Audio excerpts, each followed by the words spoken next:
आदरणीय प्रधानमंत्री जी ने कुछ दिन पूर्व देश की राजधानी दिल्ली से महर्षि दयानंद सरस्वती जी के त्रिशताब्दी वर्ष के कार्यक्रम का शुभारंभ किया था और आर्य समाज के उस कार्यक्रम के माध्यम से देश और दुनिया में फैले हुए लाखों आर्य वीरों को जागृत करने का कार्य किया था। आर्य समाज भारत का एक जीवंत आंदोलन रहा है।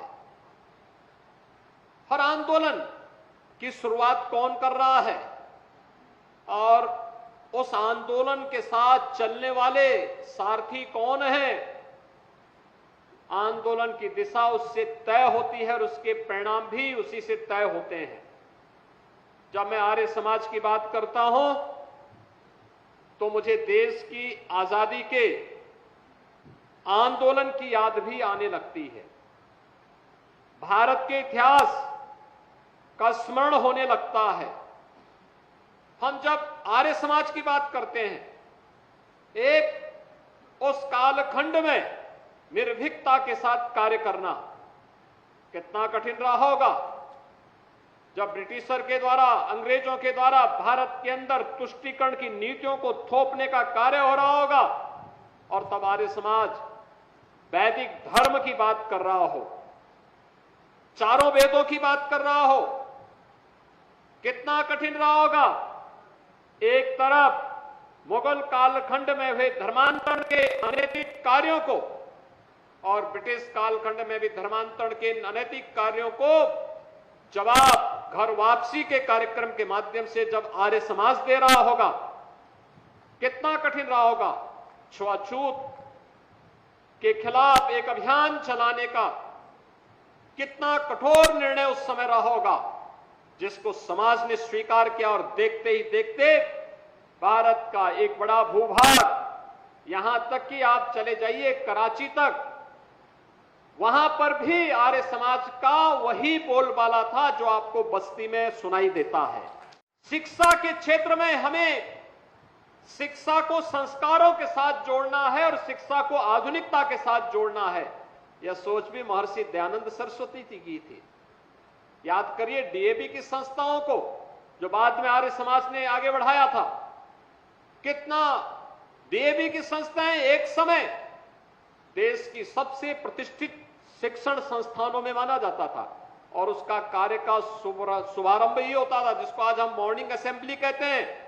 वहां पर वैदिक प्रार्थना के साथ, हवन यज्ञ के साथ विद्यालय का शुरुआत होता था। एक आध्यात्मिक वातावरण विद्यालय के अंदर स्वतः स्फूर्त भाव के साथ आगे बढ़ता हुआ दिखाई देता था और यह वर्ष अत्यंत महत्वपूर्ण है।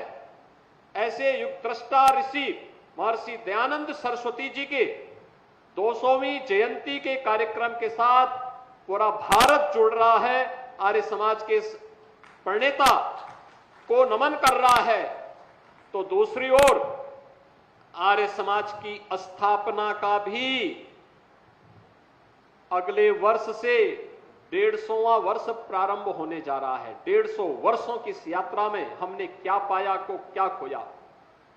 अगर आप देखेंगे देश की आजादी की लड़ाई को, तो भाइयों बहनों कोई संदेह नहीं होना चाहिए, अंग्रेज बेखबर थे। उनको यह लगता था भारतीय कभी एकजुट नहीं हो सकता है, उनके खिलाफ कोई अभियान नहीं चला सकते। लेकिन स्वदेशी का आंदोलन पहली बार किसी ने चलाया था, आर्य समाज ने चलाया था। स्वदेशी के माध्यम से उन्होंने जो अंगड़ाई ली, अछूतोद्धार के माध्यम से जो अभियान आगे बढ़ाया था, घर वापसी के जिस कार्यक्रम को आर्य समाज ने आगे बढ़ाया था, यह कार्यक्रम केवल वहीं तक सीमित नहीं था। इस कार्यक्रम ने अनेक क्रांतिकारी पैदा किए। याद करिए काकोरी कांड के महानायक पंडित राम प्रसाद बिस्मिल, ये आर्य समाज की देन थी। आर्य समाज के एक प्रचारक के रूप में शाहजहांपुर में कार्य करते थे और फिर देश की आजादी की लड़ाई को जब अंगड़ाई लेनी थी तो उन्होंने न केवल स्वयं बल्कि अपने साथ अस्फाउल्लाह खां को भी जोड़ा और ठाकुर रोशन सिंह को भी जोड़ करके इस लड़ाई को आगे बढ़ाने का कार्य किया था। उस समय का हर क्रांतिकारी आर्य समाज के साथ जुड़ करके गौरवान्वित महसूस करता था।